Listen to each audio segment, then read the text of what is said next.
उम्मीद नहीं है कि हुकूमत भागेगी। अगर वो भागे कमेटी से तो फिर दाल में जरूर कुछ काला है। हकाइक बताते हैं कि दाल बिल्कुल काली। चेयरमैन नैब का मामला, मुस्लिम लीग नून का पार्लिमानी कमीशन बनाने का मुतालबा। शाहिद खाकान अब्बासी का कहना है कि इल्जामात की कड़ी वजीर आजम हाउस तक पहुंच गई। लगता है चेयरमैन नैब जावेद इकबाल को ब्लैकमेल किया जा रहा है। चाहते हैं हकाइक अवाम के सामने आए। मामला संगीन हो गया जिसमें चेयरमैन नैब, वजीर आजम, उनके दोस्त और मुशीर मुलव्वस हैं।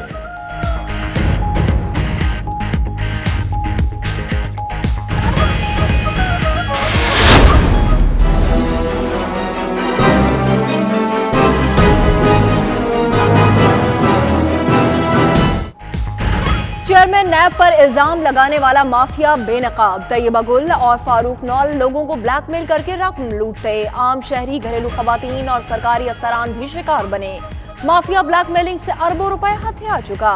गैंग में कुछ सियासी शख्सियात और सरकारी अहलकार भी शामिल हैं। मुतासरा अफराद आजम रशीद, सबा हामिद और दीगर की प्रेस कॉन्फ्रेंस।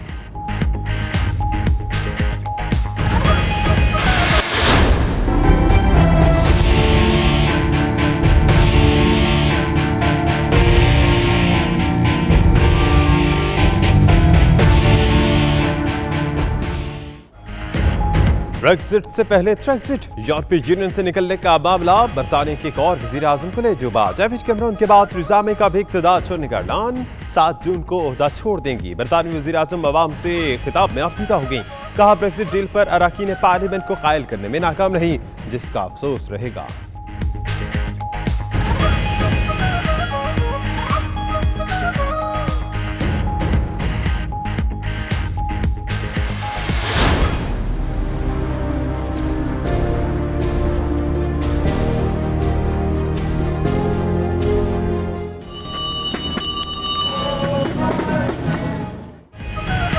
हाई बेकम के नए मेयर कौंसलर मुजम्मिल हुसैन ने ओहदे का हलफ उठा लिया। रुकने पार्लियामेंट और कौंसलर समेत पाकिस्तानी कम्युनिटी की शिरकत। शुरका की कौंसलर मुजम्मिल हुसैन को मुबारकबाद और नेक ख्वाहिशात के साथ मुजम्मिल हुसैन का मेयर मुंतखब होना पाकिस्तानी के लिए फख्र की बात है। शुरका का इज़हार ख्याल।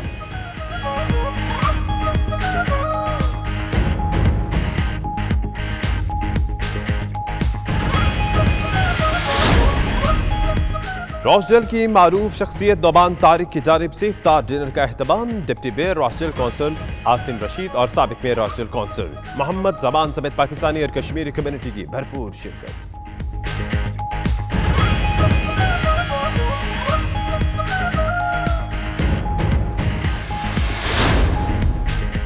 माह रमजान में स्कॉटलैंड के एयरशायर सेंट्रल मस्जिद में पाकिस्तानी और दीगर मुस्लिम कम्युनिटी का सहरो इफ्तार और इबादत का खुसूसी एहतमाम। घर की निस्बत मस्जिद में रोज़ा इफ्तार करने की खैर बरकत ज्यादा है। नमाजियों की गुफ्तगू।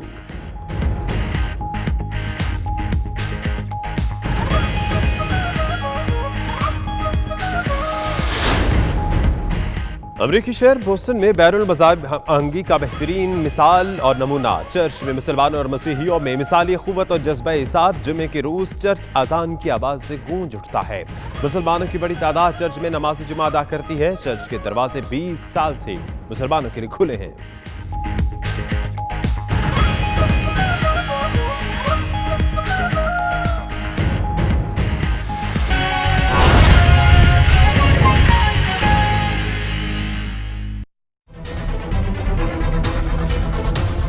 बिस्मिल्लाहिर्रहमानिर्रहीम, अस्सलाम वालेकुम। आप देख रहे हैं 9 PM प्राइम टाइम बुलेटिन। मेरा नाम दानिश हुसैन। आपके साथ मैं हूं मदीहा मसूद। हेडलाइंस आप जान चुके हैं। आइए आगाज पर बात करते हैं। गुज़श्ता रात chairman NAB justice retired Javed Iqbal से मुतालिक एक खबर नशर हुई थी। खबर चलाने वाले चैनल ने इसकी तरदीद के साथ माजरत भी कर ली थी, मगर ऑपोजिशन इस तरदीद और वजाहत से मुतमईन नहीं हो रही। और मुस्लिम लीग नून ने चेयरमैन नैब के खिलाफ मुबैना ऑडियो वीडियो स्कैंडल की तहकीकात का मुतालबा किया।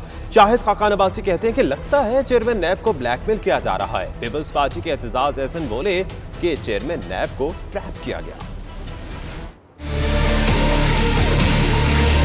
हमें उम्मीद नहीं है कि हुकूमत भागेगी। अगर वो भागे कमेटी से तो फिर दाल में जरूर कुछ काला है। हकाइक बताते हैं कि दाल बिल्कुल काली है।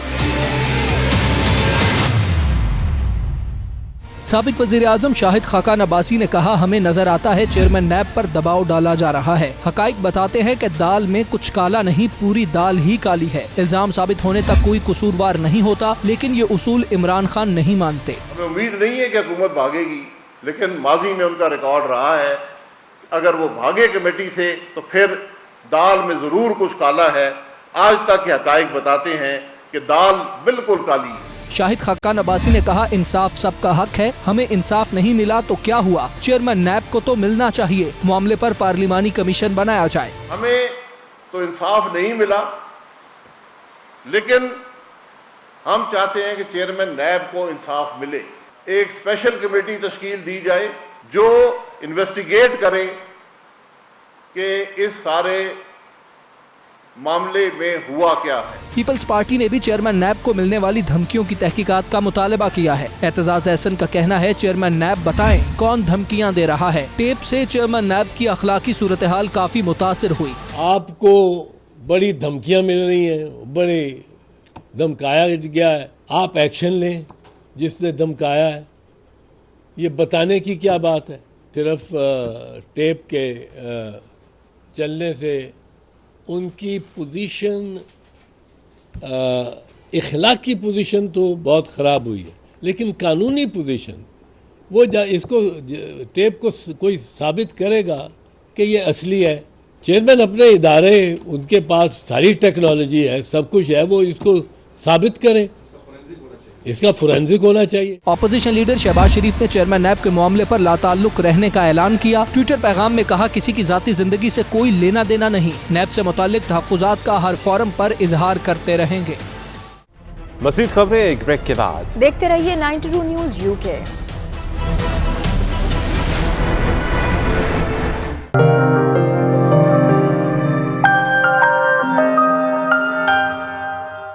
बरतानवी वज़ीर आज़म टेरेसा मे ने 7 जून को अपना ओहदा छोड़ने का ऐलान कर दिया। इस पर बात करते हुए माहिर कानून बैरिस्टर अमजद मलिक ने रोहजल में हमारे नुमाइंदे राजा वाजिद के साथ गुफ्तगू की है। उन्होंने गुफ्तगू में क्या कहा, देखिए।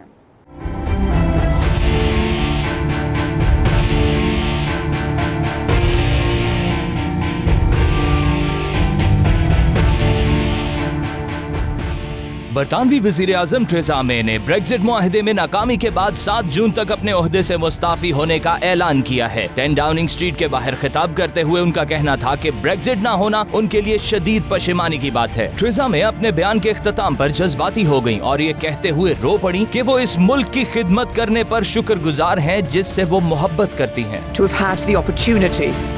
To serve the country I love. Theresa May 7 June तक टोरी पार्टी की कायद के तौर पर भी इस्तीफा दे देंगी। बरतानवी मीडिया के मुताबिक टोरी पार्टी के नए कायद के लिए बोरिस जॉनसन, एस्टर मैकवे और रोडी स्टीवर्ट मजबूत उम्मीदवार हैं।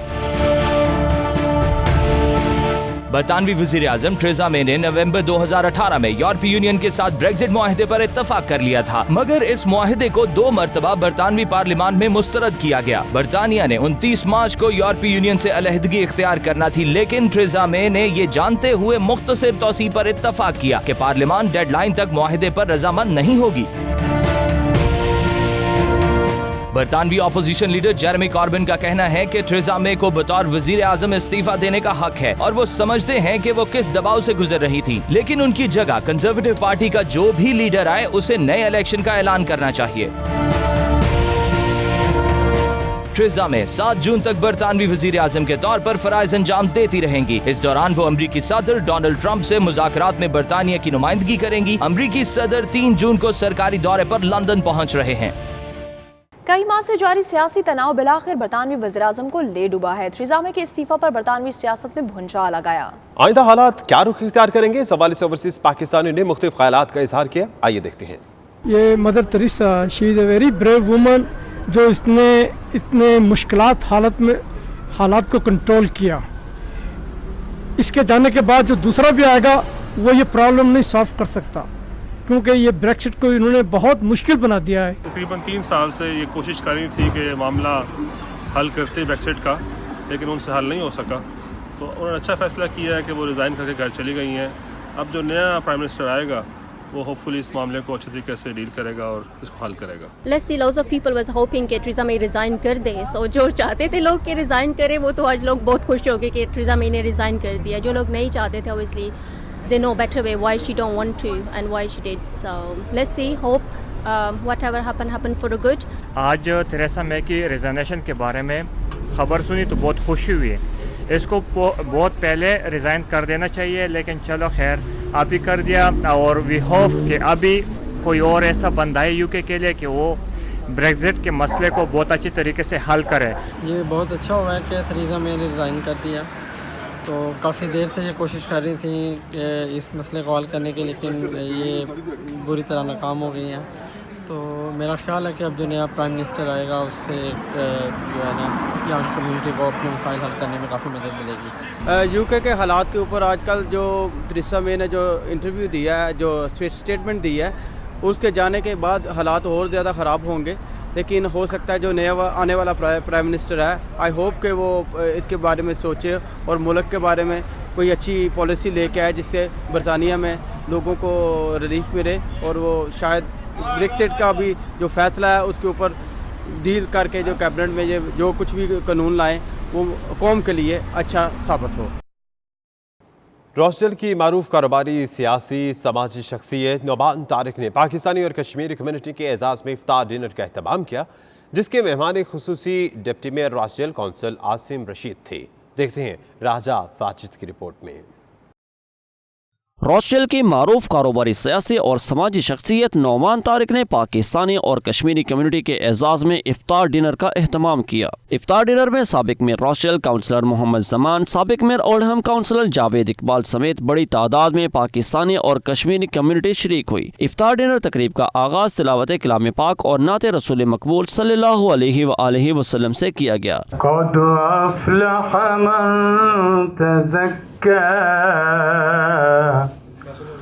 वज़कर अस्म रब्बिही फसल्ला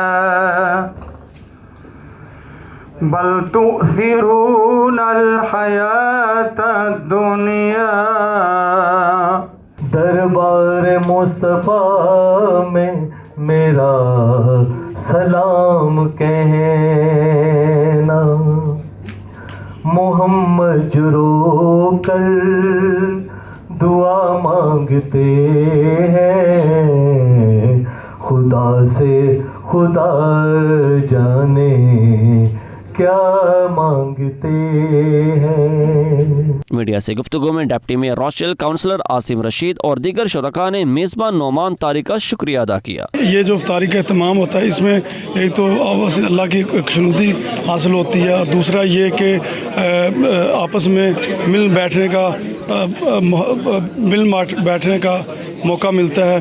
तो हमें आपस के जो इख्तलाफात हैं उनको भूल के तो इस आगे चलना चाहिए, ताकि एक दूसरे के साथ हम मोहब्बत और दिलखुशनुई से इसको आगे लेकर चलें। रमज़ान के मुक़द्दस महीने में हमें अपनी कम्युनिटी के साथ मिल बैठ के सारे काम करने चाहिए। हम दियारे गैर में हैं, इसलिए हमें चाहिए कि सारे लोगों को साथ लेके चलें और रमज़ान की बरकतें समेटें। रमज़ान मुबारक की बरकत महीने में एक दूसरे से मिलकर बैठना, खाना, एक दूसरे के साथ खाना, शेयर करना, बातें करना, और बड़ी रहमत और बरकत का महीना है। इसलिए हमें कोशिश करनी चाहिए कि हम हमेशा एक दूसरे के साथ मिलकर बैठें। तो उन्होंने वजह तो असा कि मिल बैठने का मौका मिलिया तो साड़ी संगत बहाल हुई ना, अस सब साथियों और मीडिया ने मशकूर शुक्रगुजार हाँ कि सब असा कि अपना कीमती टाइम देता। रमज़ान का महीना रहमतों बरकतों का महीना है। इस्लाम मिल बैठने का, एक दूसरे का दुख बांटने का, गरीबों से का एहसास, पानी का एहसास, भूख का एहसास, तो ये एक रोज़ा एक दर्स देता है, एहसास पैदा करता है। This is what community cohesion is about, you know, sharing the knowledge and love and being within the communities and opening iftar. So very, very grateful and honoured to the community of Rochdale for inviting me to this iftar. बहुत से दोस्त मैं सबका तहे से मशहूर हूँ team happy social की तरफ से सब दोस्तों का अल्लाह ताला रमज़ान के रोज़े इस महीने में हर भी बरकरार और रॉचडेल तो वैसे भी गोल्ड माइन है जी हमारी मल्टीकल्चरल सोसाइटी की अक्रॉस द बोर्ड या जिस तरह पिछले वीक RCM ने एक इफ्तारी की थी उसमें तमाम कम्युनिटी तमाम मज़ाहिब से लोगों ने शिरकत की तो रोज़े इफ्तारी एक मजहबी फरीज़े के साथ साथ हम लोग एक कम्युनिटी को इकट्ठा करने के लिए जो है एफर्ट करते हैं उसके लिए मैं आज के मेज़बान को भी खैराज तहसीन पेश करता हूँ जिन्होंने एफर्ट की और सारे भाइयों को इकट्ठा किया। इफ्तार डिनर के इख्तिताम पर कारी समंदर खान ने उम्मत मुस्लिमा के लिए खुसूसी दुआ कराई। कैमरा टीम के साथ राजा वाजिद, 92 न्यूज़, रॉचडेल। ब्रेडफोर्ड में गुज़िश्ता कई सालों की तरह इस मरतबा भी इफ्तारी का एहतमाम किया गया जो 3 रोज़ तक जारी रहेगा। इसमें न सिर्फ मुसलमान बल्कि दीगर कम्युनिटीज़ ने भी भरपूर शिरकत की। इस वक्त ब्रेडफोर्ड से वक़ार मुगल हमारे साथ ही मौजूद हैं तो उनसे बात करते हैं। जी वक़ार। जी बिल्कुल, इस वक्त हम मौजूद हैं ब्रेडफोर्ड में जहाँ पे इफ्तार डिनर का एहतमाम किया गया और यहाँ गुज़श्ता सालों की तरह इस साल भी एक बहुत बड़े इफ्तार डिनर का एहतमाम किया गया है जिसमें न सिर्फ पाकिस्तानी कम्युनिटी, मुसलमान कम्युनिटी बल्कि दीगर मज़ाहिब के लोग भी यहाँ पे मौजूद हैं जो इस इफ्तार डिनर को 4 चांद लगाने के लिए आए। यहाँ पे हमारे साथ चंद लोग मौजूद हैं, उनसे जानने की कोशिश करते हैं कि इस तरह के जो इफ्तार डिनर्स हैं इनसे क्या सबक मिलता है। जी So this is a beautiful opportunity for us to come together within the community to showcase what Bradford has to offer as a vast Muslim population, but also to build bridges with the Muslims and non-Muslims and people of humanity. It's the second night of the open iftar and we look forward to welcoming you all, especially tonight, and also to invite your friends and family to come tomorrow evening as well. I think the open iftar is a fantastic opportunity. It's a really lovely ambience. People from all walks of life, faith, different skin colours, different countries, different languages. It's incredible, mashallah. It's just a wonderful example of the spirit of Ramadan, mashallah. It's been going now for 7 years and they've fed, I believe, over 70,000 people worldwide. And it's fantastic that it's come to Bradford. And as the saying goes, it's turning strangers into friends. So alhamdulillah, great thing to showcase what the Muslim Ummah is all about. Oh, it's nice to have a iftar party, and I believe that God has commanded us to, bring the humanity on the one platform and it serve the purpose. जी बिल्कुल, जिस तरह आपने सुना लोगों का कहना था कि इस तरह के जो कम्युनिटी इवेंट है और ख़ास तौर पर इस तरह का जो इफ्तार डिनर है इससे जो है जिस तरह कहा जाता है कि इस्लाम अखुवत, भाईचारे और अमन का मज़हब है, तो इस तरह के इवेंट जो है वो इस तरह का सबक देते हैं। जी मज़ीद खबरें एक ब्रेक के बाद। देखते रहिए 92 न्यूज़ UK।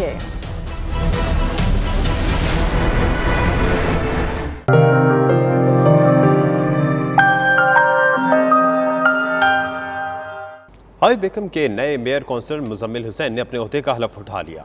हलफ बर्दारी की तकरीब में रुकन पार्लियामेंट, काउंसलर्स, पुलिस और रॉयल फोर्सेस के अफसरान समेत पाकिस्तानी और कश्मीरी कम्युनिटी ने कसीर तादाद में भी शिरकत की। जानते हैं bureau chief UK Ghulam Hussain Awan की रिपोर्ट से।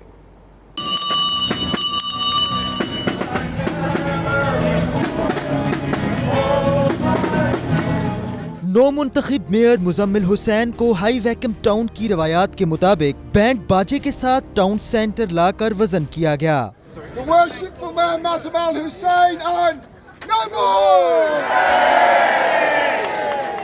इसके बाद मेयर काउंसलर मुजम्मिल हुसैन ने टाउन हॉल में अपने ओहदे का हल्फ उठाया। इस मौका पर काउंसलर मुजम्मिल हुसैन ने तमाम कम्युनिटी को साथ लेकर चलने और फलाही कामों में बढ़ चढ़ कर हिस्सा लेने के अज़्म का इजहार किया। नौ मुंतखब मेयर का कहना था कि वो तमाम कम्युनिटीज के दरमियान हम आहंगी और बेहतर ताल्लुकात को फरोग देंगे, फलाही कामों और इंसानियत की खिदमत में अपना किरदार अदा करेंगे।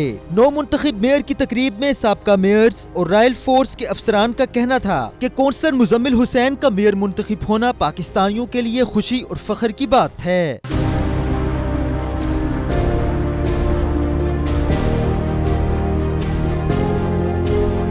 मुजम्मिल हुसैन मुसलमानों और दीगर कम्युनिटीज के दरमियान इत्तेहादो इत्तेफाक के लिए काम करते हैं। रुकने पार्लियामेंट स्टीव बेकर ने नए मेयर को मुबारकबाद दी और इस्लामोफोबिया के हवाले से इजहार ख्याल किया। तकरीब में मौजूद शुरका ने नए मेयर को मुबारकबाद और नेक ख्वाहिशात के पैगामात दिए। हाई वेकम के नए मेयर काउंसलर मुजम्मिल हुसैन की हल्फ बर्दारी तकरीब में रुकने पार्लियामेंट स्टीव बेकर, साबिका मेयर्स, काउंसलर्स, पुलिस और रॉयल फोर्स के अफसरान समेत ब्रिटिश पाकिस्तानियों और कश्मीरियों की बड़ी तादाद ने शिरकत की। स्कॉटलैंड की एयरशायर सेंट्रल मस्जिद मुख्तलिफ कौमियतों से ताल्लुक़ रखने वाले मुसलमानों का मरकज़ है, जहाँ वो न सिर्फ इबादत करते हैं बल्कि समाजी मेलजोल के लिए तकरीबात का भी एहतमाम करते हैं। इस मस्जिद में रमज़ान के आगाज़ से ही इफ्तारी का एहतमाम किया जा रहा है। इसी पर देखेंगे शाहिद मीर की रिपोर्ट। एयरशायर सेंट्रल मस्जिद 9 साल कबल एक शराब खाना था, जिसे मुकामी मुस्लिम कम्युनिटी खसूसन पाकिस्तानियों ने खरीद कर मस्जिद में तब्दील कर दिया, जहां इस वक्त दिन में 5 बार अजान की आवाज सुनाई देती है। फिजा दुरूद व सलाम से गूंजती रहती है।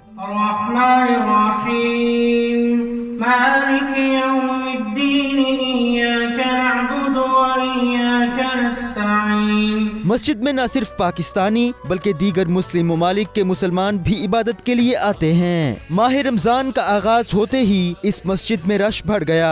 इस शहर में सैकड़ों मुसलमानों के लिए यहाँ कोई मस्जिद नहीं थी। इस मस्जिद की तामीर से पाकिस्तानी कम्युनिटी के अलावा अरब ममालिक के मुसलमान भी यहाँ आकर रोजा अफ्तारी के साथ साथ नमाज तरावीह भी अदा करते हैं। 92 न्यूज से गुफ्तगू करते हुए नमाजियों का कहना था कि घर की निस्बत मस्जिद में रोजा अफ्तार करने की खैरो बरकत ज्यादा है। लोगों के घर दूर हैं, इसलिए वो अफ्तारी से नमाज तरावीह तक मस्जिद में ही रहते हैं। जब हम इसको देखने आए थे, यहाँ लोग बैठकर शराब पी रहे थे, तो वो सोच रहे थे कि ये 5-6 मौलवी आज़ाद क्या करने आ गया यहाँ।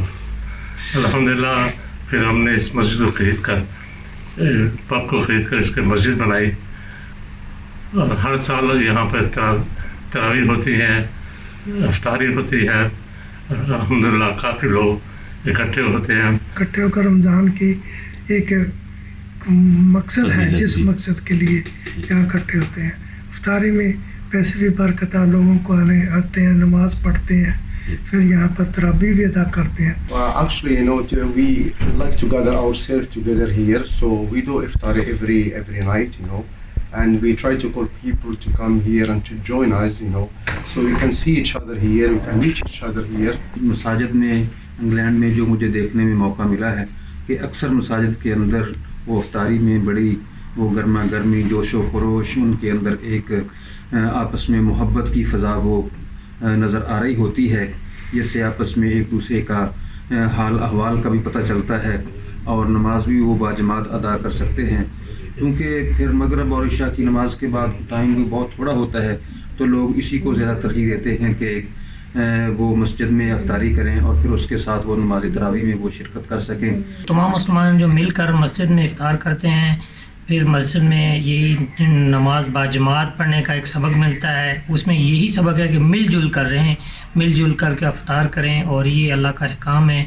और हमें सबसे पहले ये है कि अल्लाह पाक का शुक्र अदा करना चाहिए कि अल्लाह ने ये रमज़ान मुबारक हमें नसीब किया है। मस्जिद की सिक्योरिटी का भी भरपूर इंतजाम किया गया है। मुख्तलिफ मुकामात पर CCTV कैमरे नस्ब किए गए हैं, जिनके जरिए आसपास के माहौल पर गहरी नजर रखी जाती है।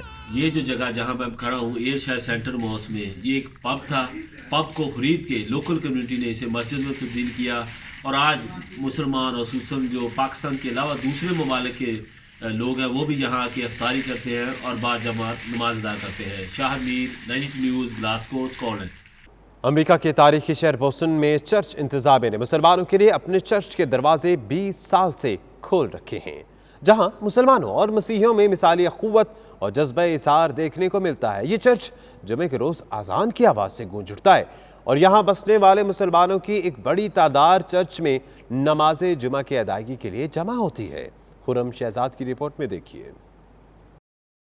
ये सेनेट पॉल चर्च शहर के मरकजी इलाके येक डाउनटाउन में वाक़ है, जिसे बोस्टन का दिल भी कहा जाता है। यहाँ मुसलमानों और मसीहियों में बाहमी एसार का ये रिश्ता 20 साल से कायम है। 20 साल कबल मुकामी मुस्लिम कम्युनिटी की तरफ से जुम्मा की नमाज के लिए जो जगह मुख्तस की गई थी वो कम पड़ गई और बावजूद कोशिश के कोई बड़ी जगह न मिल सकी, जिस पर मुसलमानों के मजहबी कायदीन ने मसीही कायदीन और चर्च इंतजामिया से राब्ता किया। मसीही कायदीन ने पहले चर्च के तहखाने में जगह फराहम की और अब चर्च का मरकजी मरकजी फ्लोर नमाज जुमा के लिए मुख्तस कर दिया गया है। चर्च इंतजामिया का कहना है कि वो भी उसी खुदा की इबादत करते हैं जिस खुदा की मुसलमान इबादत करते हैं। इस पर उन्हें कोई एतराज नहीं कि यहाँ मुसलमान अपनी इबादत कर लें। चर्च इंतजामिया के मुताबिक मुसलमानों की इबादत के लिए जो मरकजी फ्लोर मुख्तस किया गया उसमें खसूसी तौर पर रोशनदान और खिड़कियां बनाई गई हैं। चर्च में वजू की जगह मौजूद है।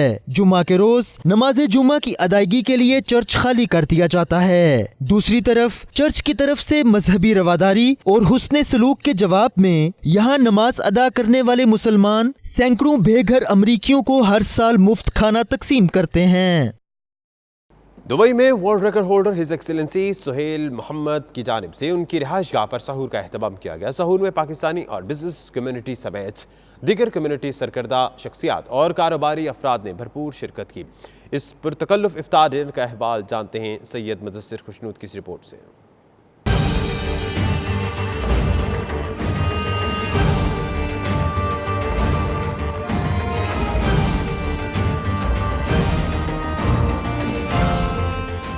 माह रमज़ान में सहूर पार्टियों की शक्ल में मुत्तहदा अरब अमारात की सरजमीन से मोहब्बत और हम आहंगी का पैगाम पूरी दुनिया में फैलाया जा रहा है। दुबई में world record holder Suhail Mohammed Al Zarooni की जानिब से दी गई सहूर पार्टी में मुख्तलिफ कम्युनिटीज़ और मुख्तलिफ मज़ाहब का हसीन इम्तजाज देखने को मिला, जहाँ हर रंग व नस्ल के अफराद ने शिरकत की और माह रमज़ान की खुशियों में शरीक हुए और माह रमज़ान की खुशियों और बरकतों से लुत्फ उठाया। इस मौके पर तकरीब के मेज़बान सुहेल मोहम्मद अल ज़रौनी ने 92 न्यूज़ से गुफ्तगू करते हुए कहा कि रमज़ान का महीना मोहब्बत लेकर आता है। इस महीने की बदौलत वो ये पैगाम देना चाहते हैं कि दुनिया को अमन की जरूरत है और इस्लाम अमन और सलामती का मजहब है। Ramadan is a holy month and Ramadan is always like we Muslims, we're learning that we have to respect and give love to everyone and give food and helping poor people. तकरीब में शरीक मुख्तलिफ communities के नुमाइंदों ने पैगाम दिए और माह रमजान पर मुसलमानों को मुबारकबाद पेश की। शुरका ने दुबई को अपना दूसरा घर करार देते हुए कहा कि यहाँ सब बराबर हैं और इस्लाम भी बराबरी और रवादारी का दर्स देता है। The whole concept of Ramadan and iftar in Ramadan is getting together, exchange of love, coming together. It could be either families, friends, communities of different nationalities. And here I'm really excited to meet Sheikh, His Excellency, and as well as people from different walks of life, and they are meeting together. All the love and the respect they give to all the communities here, and this Ramadan, this year of tolerance, we are proud to be a part of UAE now. अच्छा लग रहा है यहाँ इनके palace पे आके और सारे नए नए लोगों से मिलने को मिल रहा है और इतना अच्छा अरेंजमेंट किया है कि बहुत खुशी हो रही है और रमज़ान सबको मुबारक हो और माशाल्लाह सब खुश रहें, आबाद रहें। माह रमज़ान में करते हैं दुआ हम ये अमन हो जाए सारे जहां में कायम। हमारे लिए तो फर्स्ट होम अब ये है। मेहमानों में ईमान हैदर जैदी ने मारूफ शोरा का कलाम पढ़कर अमन और सलामती का दर्स दिया। मारूफ बिजनेसमैन राजा इरफान खान और इंजीनियर सबा राजपूत ने global women empowerment summit Aspire world की 31वीं एडिशन की तकरीब का सुहेल अरज़रवानी को बतौर मेहमान खसूसी दावतनामा भी दिया। तकरीब के अख्ताम पर शुरा की पुरतकल्लफ अरेबिक, रवायती और एशियन खानों से तवाज़ो की गई। कैमरा टीम के साथ सैयद मुदस्सिर खुशनूद, दुबई, मुत्तहदा अरब अमारात। बैंकॉक के पाकिस्तानियों की सुनी गई। वज़ीर आज़म इमरान खान ने PIA ऑपरेशन को मुस्तकिल बंद करने की खबरों का नोटिस लेते हुए बैंकॉक में पाकिस्तानी सफ़ीर और PIA हुकाम से जवाब तलब कर लिया है। ओवरसीज़ पाकिस्तानीज़ के इस मसले को उजागर करने में नाचिटी न्यूज़ ने भरपूर किरदार अदा किया। देखते हैं इमरान यूसुफ की रिपोर्ट। बैंकॉक में पाकिस्तान एयरलाइन के ऑपरेशन को बंद करने की खबरों ने ओवरसीज पाकिस्तानियों को परेशान कर दिया। इस अहम मसले को हुकाम वाला तक पहुंचाने के लिए 92 न्यूज ने भरपूर किरदार अदा किया। आखिरकार ओवरसीज पाकिस्तानियों की सुनी गई। वजीर आजम इमरान खान ने मामले का नोटिस लेते हुए सफीर पाकिस्तान आसिम इफ्तिखार अहमद और PIA हुकाम से जवाब तलब कर लिया है। ओवरसीज पाकिस्तानियों ने इस मामले पर वजीर आजम पाकिस्तान के सिटीजन पोर्टल पर शिकायत भी दर्ज कराई, जिसका बर वक्त नोटिस लिया गया। बैंकॉक में तैनात सफीर पाकिस्तान आसिम इफ्तिखार अहमद ने 92 न्यूज से गुफ्तगू करते हुए PIA ऑपरेशन के हवाले से तफसीलात से आगाह किया। उन्होंने 92 न्यूज की कोशिशों का भी एतराफ किया। सिक्योरिटी कंसिडरेशंस हैं, एयर स्पेस ओपन होने का लोग इंतज़ार कर रहे थे, लेकिन साथ ही बीच में बहुत सारे लोगों ने एम्बेसी को भी कांटेक्ट किया और बताया। 92 ने भी इस चीज़ को अपनी रिपोर्ट में सामने लेके आए कि फ़्लाइट ऑपरेशंस ना होने की वजह से लोगों को मुश्किलात हैं। हम सब की यही उम्मीद है, लोगों की यहाँ पे यही एक्सपेक्टेशंस हैं, and we are also looking forward कि जैसे ही ये एयर स्पेस रिस्ट्रिक्शंस उठती हैं, PIA अपनी फ़्लाइट ऑपरेशंस दोबारा स्टार्ट करेगी। सफीर पाकिस्तान का कहना था कि पाकिस्तान में टूरिज्म को फ़रोग देने के लिए भी PIA की परवाजें बेहद ज़रूरी हैं। इससे पाकिस्तान में सियाहती सरगर्मियों के फ़रोग को नुकसान पहुँच रहा है। एम्बेसी में ख़ास तौर पे हमारे लिए ये और भी ज़रूरी है, क्योंकि जैसे कि आपको पता है कि बहुत ज़्यादा एम्फेसिस दिया गया है पिछले चंद माह में कि तमाम एम्बेसीज़ टूरिज़म को प्रमोट करें। तो फ़्लाइट ना होने की वजह से और डायरेक्ट फ़्लाइट्स ख़ास तौर पे इस्लामाबाद और लाहौर के लिए ना होने की वजह से टूरिज़म पे काफ़ी अच्छा खासा नेगेटिव इम्पैक्ट आया है। कौमी एयरलाइन की परवाजें जल्द शुरू होने की खबर पर ओवरसीज पाकिस्तानियों में खुशी की लहर दौड़ गई। पाकिस्तानी कम्युनिटी ने ओवरसीज की आवाज़ बनने पर 92 न्यूज़ की कोशिशों को बेहद सराहा। हमेशा की तरह 92 ने हमारे प्रॉब्लम को, हमारे मसाइल को बड़े अच्छे तरीके से मुल्क में पहुँचाया है और हमारे वज़ीर-ए-आज़म ने हमेशा एक्शन लिया है। तो हम चाहते हैं कि PIA चलती रहे, इससे हम लोगों को भी फ़ायदा है। और हमने यहाँ सफ़ीर से भी बात की, उन्होंने भी इस बात को तरजीह दी है कि हमारी PIA को चलते रहना चाहिए, अदरवाइज़ हम लोगों को बहुत डिस्टर्बेंस होगी। प्रॉफिटेबल रूट्स हैं, उसके ऊपर इसका चलना बहुत ज़रूरी है, जिसमें पाकिस्तान के लिए सबसे बड़ा फ़ायदा है और हम सब के लिए बहुत बहुत ज़रूरी है कि PIA जो है ये पाकिस्तान कराची बैंकॉक रूट और पाकिस्तान रूट के ऊपर चलती रहे। सबसे पहले तो हम लोग शुक्रगुजार हैं 92 न्यूज़ के, जो हर टाइम हमारे शाना बशाना और हमारी आवाज़ हमारी हुकूमत, हमारी गवर्नमेंट तक और पूरी दुनिया तक हमारी आवाज़ पहुंचा रहे हैं। यहाँ पर एक टूरिस्ट एरिया है, टूरिस्ट कंट्री थाईलैंड, यहाँ बहुत पाकिस्तानियों का आना जाना है, जहाँ रेजिडेंस भी है लोगों का, तो हमें बहुत मुश्किलात हैं यहाँ पर आने जाने में। इसलिए हमारी गवर्नमेंट पाकिस्तान से और स्पेशली अपने वज़ीर मुमलिकत मिस्टर इमरान खान से हमारी दरख्वास्त है कि इसको दोबारा बहाल किया जाए। ओवरसीज पाकिस्तानियों का कहना था कि पाकिस्तानी टूरिज्म के फ़रोग के लिए पाकिस्तान एयरलाइंस को अपना फ़ज़ाई ऑपरेशन बढ़ाना होगा ताकि कीमती ज़र मुबादला से मुल्की मईशत को सहारा मिल सके। ट्रक आर्ट के बाहर आर्टिस्ट और पाकिस्तान का जाना पहचाना नाम फूलपत्ती ग्रुप इन दिनों फ्रैंकफर्ट में अपने फ़न का मुजाहरा कर रहा है। नित नए डिज़ाइन, रंग बिरंगे शाहकार देखकर जर्मन शहरी दाद दिए बगैर ना रह पाए। मज़ीद बता रहे हैं आजटी न्यूज़ के नुमाइंदे असगर मिर्ज़ा अपनी रिपोर्ट में।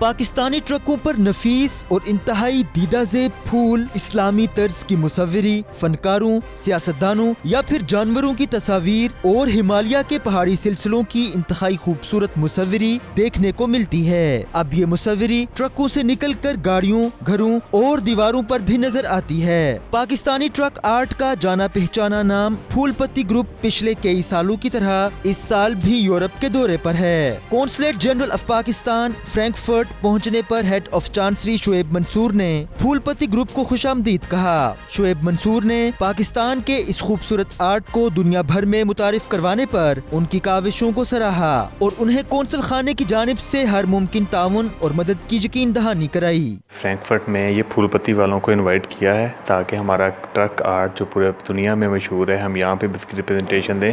ये फ़िलहाल हम इसे सिर्फ बिज़नेस रूम में अपने थोड़ा सा इसकी उनको लोकल कल्चरल और ट्रक आर्ट की थोड़ी सी पेंटिंग्स करने को कहा है ताकि यहाँ पे बिजनेसमैन जो अपने वीज़े के लिए आते हैं वो इसे देखें और देख के इसे इंस्पायर हों। और फ्यूचर में हम कोशिश करेंगे कि इस चीज़ को लेकर हम कुछ आर्ट गैलरी के साथ कोलैबोरेशन करें, उन लोगों की यहाँ पे एग्जीबिशन करवाएं ताकि हमारे मुल्क का सॉफ्ट इमेज मज़ीद बेहतर हो सके। ग्रुप के हेड अली सुलेमान और उनकी टीम ने कौंसल खाने में बिजनेस लाउंज और मेन गुजरगाह पर इंतहाई खूबसूरत और दिलकश नक्शो निगार बनाकर कौंसल खाने की इमारत को मजीद खूबसूरत और दिलकश बना दिया।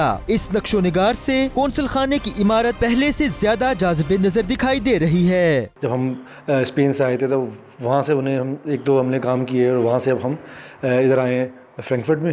तो कोशिश करें कि आपकी जो काउंसलेट है, क्योंकि हमने एम्बेसी भी बनाई थी बर्लिन में 4-5 साल पहले, तो अब ये काउंसलेट भी बन गई है। तो अब आप जो जर्मनी में जो पाकिस्तान के जो कलर्स हैं वो हमने ऑलमोस्ट हर शहर में ऑलमोस्ट फैलाए हैं। तो अब फ्रैंकफर्ट में पहली दफ़ा हम एक प्रोजेक्ट करें ख़ास तौर पे इसके साथ आपका काउंसलेट के साथ, तो आई होप कि यहाँ के लोगों को अच्छा लगेगा। और आप अगले साल हमारा और भी प्लान है कि हम फ्रैंकफर्ट में ज़्यादा टाइम एक्सपेंड करें और ज़्यादा से ज़्यादा बड़े प्रोजेक्ट करें। पाकिस्तान के इस आर्ट की मकबूलियत का अंदाजा इस बात से लगाया जा सकता है कि पाकिस्तान में जर्मनी के साबिक सफीर मॉर्टन कोबलर भी ट्रक आर्ट के बहुत बड़े मदाह थे। मज़ीद खबरें एक ब्रेक के बाद। देखते रहिए 92 news UK. Cricket world cup का आगाज होने को चंद रोज बाकी हैं। दुनिया क्रिकेट की 10 टॉप टीमें डेढ़ बाद तक जारी रहने वाले इस वर्ल्ड कप में ट्रॉफी के हुसूल की जंग लड़ेंगी। 16 किलोग्राम वजनी सोने और चांदी से बनी ये ट्रॉफी इस वक्त क्रिकेट के घर यानी लॉर्ड्स में मरकज़ी निगाह बनी हुई है। Bureau chief UK Ghulam Hussain Awan इस यादगार ट्रॉफी के पास ही हैं, तो गुलाम हुसैन बताएगा क्या तैयारियां चल रही हैं। ICC क्रिकेट वर्ल्ड कप चंद रोज़ में इंग्लैंड में शुरू होने वाला है। इसी ट्रॉफी की जीत के लिए 10 टीमों के दरमियान क्रिकेट की जंग होगी और पाकिस्तान और इंडिया का मैच 16 जून को ज़ाहिर है तमाम जो क्रिकेट के पंडित हैं उनकी तवज्जो को मरकज़ है। लेकिन 20 साल के बाद इंग्लैंड में दोबारा वर्ल्ड कप हो रहा है और इसी लॉर्ड्स क्रिकेट ग्राउंड जिसे क्रिकेट का घर कहा जाता है जहाँ पर हम मौजूद हैं, इसी ग्राउंड के अंदर 14 जुलाई को क्रिकेट वर्ल्ड कप का फाइनल होगा और इसी ट्रॉफी की जीत के लिए जो है वो 2 टीमें इसी मैदान के अंदर फाइनल खेलेंगी। कौन फाइनल खेलेगा, कौन वर्ल्ड कप जीतेगा, ज़ाहिर है इसके लिए हमें जो है वो इंतज़ार करना पड़ेगा। लेकिन जो क्रिकेट माहिरीन हैं, जो क्रिकेट पंडित हैं, वो ऑस्ट्रेलिया को, इंग्लैंड को और उसके बाद इंडिया और पाकिस्तान को इस वर्ल्ड कप के लिए फेवरेट करार दे रहे हैं। और लेकिन उससे भी बढ़कर जो अभी हमारी जो इंग्लैंड के कैप्टन हैं इयन मॉर्गन, उनसे बात हुई तो उनका भी ये कहना था कि वर्ल्ड कप एक तरफ है लेकिन पाकिस्तान और इंडिया का मैच जो है वो हम भी इंजॉय करेंगे, उसको देखना चाहते हैं। और ये जो वर्ल्ड कप है अभी हमें बताया गया कि 200 ममालिक के जो लोग हैं इस वर्ल्ड कप को बराह रास्त देखेंगे और 10 टीमें ज़ाहिर है जो टॉप की टीमें हैं 10 वो इसी ट्रॉफी की जीत के लिए जो है वो मैदान लगाएंगी। कौन सी टीम इस ट्रॉफी की हकदार ठहरती है इसके लिए हमें इंतज़ार करना पड़ेगा। आप भी इंतज़ार करें जी। अब तक के लिए इतना ही। खबर कोई भी हो मिलेगी आपको 92 न्यूज़ HD.tv पर।